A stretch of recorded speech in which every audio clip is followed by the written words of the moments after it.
Salve, salve, amigos do Super Poker, mais uma análise técnica para vocês, essa segunda temporada, trazendo mãos do BSOP Brasília. Muito Poker Live pra gente poder discutir aqui.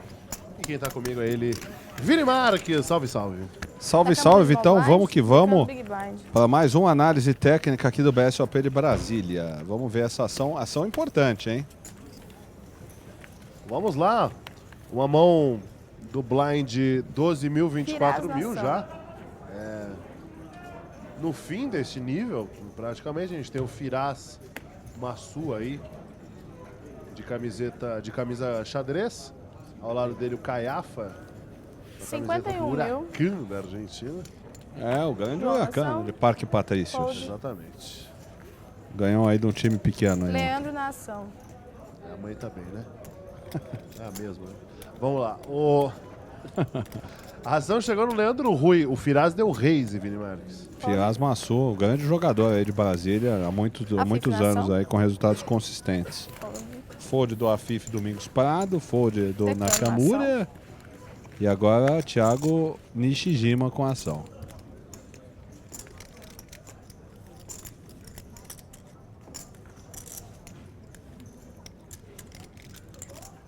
Thiago Decano, campeão do mundo com a ação.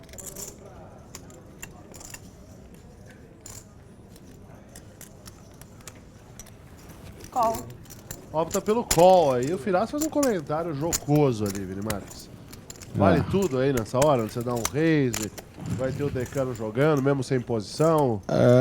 Deve ter aquele sorrisinho, fala, pô, não queria você, não. Muito bem, o flop é 10, 3 e 2. Duas Decano, cartas de paus. check.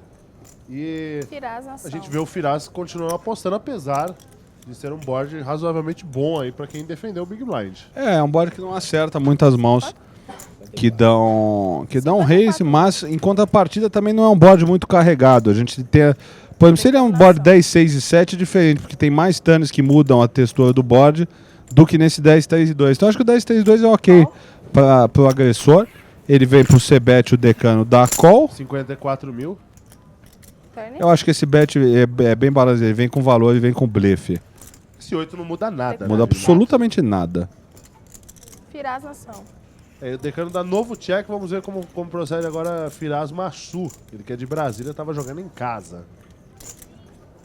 Firas aí que já está há bastante tempo no poker, um cara experiente. Experiente, muito bom jogador. Experiente ele, né? Pois é. Firas vem pro segundo barril, mesmo com uma mão, digamos, uma mão que não acertou, ele tem que apostar o segundo barril. Tem porque, por exemplo, o call do par de 4, o par de 5, ele fica mais difícil com o segundo tijolo, né?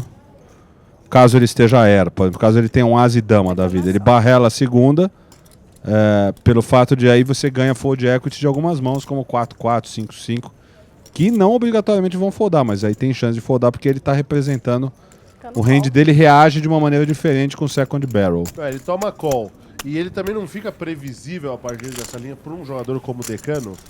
Mas o Decano tá fora de posição e não tem muita ficha, né? Então é diferente se você está jogando essa posição com o Decano, você fora de posição. Jogar fora de posição é sempre muito difícil, ainda que por um gênio do jogo, como é o Thiago Nishijima. Muito bem, check de Decano e agora, Firas, será que vem a bomba? Eu acho que é o seguinte, ele tem que fazer uma aposta. O que acontece? Se ele tiver valor, ele tem que fazer uma aposta que o Decano possa dar call e ficar no jogo, tá? E eu acho que se ele tiver blefe, ele tem que colocar o Decano pela decisão comital. Aí você já fala, pô, ele não fica desbalanceado se ele agir dessa maneira? Talvez fique um pouco. Muito bem, o Firas veio com tudo. Com tudo não, com todas as suas fichas. Apostou 98 mil. E também não sobrou com 200 para trás, eles têm stacks muito parecidos, né? Me parece velho e bet do Firas, viu?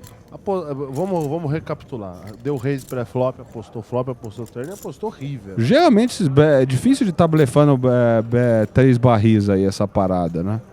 A gente pode estar falando de diferença de kickers com eventuais top pairs, né?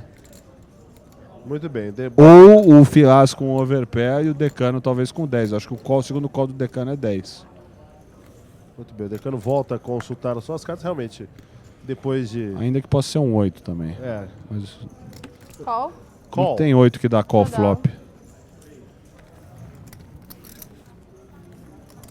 Firas vai mostrar rei e Caiu. 10. O Decano vai mucar a sua carta. Realmente, como você falou, é difícil jogar dar call e acertar um 8 ali no turn. Então, Então, é mais me provavelmente parece 10. 10 e 9, Isso. 10 e 7, 10 e valete, Valete, até. isso. Agora, o Firas, ele não... Ele vai bem quando ele aposta as 3 streets aí, Vini Marques? Acho que vai bem. Acho que vai bem porque ele tem 10 com kicker e o turn é o board. Quando ele vê aquele flop, ele não tem a questão dele manter, por exemplo, a partir do momento que ele beta flop e ele pode, outra nem que ele pode fazer, tipo checar o flop, mas uma vez que ele beta o flop e o Decano dá call, ele é um board que o 8 não muda nada, então a ação dele no flop, o second barrel tem que vir air e tem que vir com o 10 ou maior. Agora, o terceiro tijolo, por isso até que o Decano pensa. A chave para essa análise técnica é pensar como é que o range reage. Isso é um conceito super moderno, que a gente sempre fala só de range e também fala muito pouco de parte alta e parte baixa do range e como esse range vai reagir nas outras streets. O que é o range, como o range vai reagir?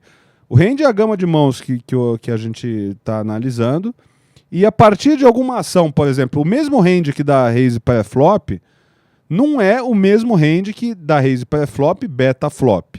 O mesmo range que beta flop, beta pré-flop, beta flop não é o mesmo range que beta pré-flop, beta flop, beta turn.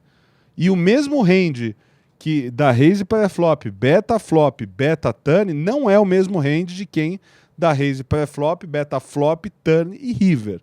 Ou seja, esse range reage de acordo com as streets. Então, ou seja, a probabilidade maior no river é de ter ficado esse range ser muito mais valor do que blefe. Primeiro que trata-se de 3 streets de valor. Segundo que o Decano tem esse 10. Então ele não tem outro jogo para dar call que não seja esse 10. Tá? Não tem outro jogo. 10 e 9, 10 e valete, eventualmente 10 e dama, por que não? Né? 10 e 7 suited, quiçá.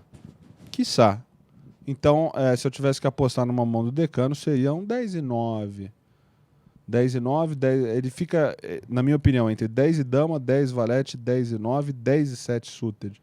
Porque o 10 e 8 ele faria 2 pares, né? Muito bem. E algum comentário sobre o sizing do Firas aí nesse river? Acho perfeito. Foi muito feliz, né?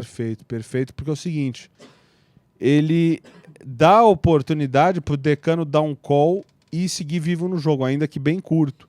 Ou seja, ele dá a segunda vida pro adversário. Então ele tem seu interesse. Talvez se ele vá de all-in, não sei, poderia, por exemplo, se ele for de all-in e o Decano dar call com o 10 pior, o all-in também ele é bem porque assim, só que essa mão, como ele está muito mais colocado que é valor do que blefe, ele quer tentar extrair o máximo. Então acho ok, acho nice o size do Firas. Bela mão jogada pelo Firas. Algo mais a observar? Não. Nada mais a observar, tá aí. O Firas puxou um excelente pote para cima do campeão do mundo, Thiago Nishijima, e ficou cheio de fichas. Aí o jogador de Brasília. Esse foi mais uma análise técnica. Quem quiser comentar, deixa lá nos comentários do vídeo, no YouTube e também na caixa de comentários do Facebook Super Poker. É isso aí. Um abraço, até o próximo episódio. Valeu.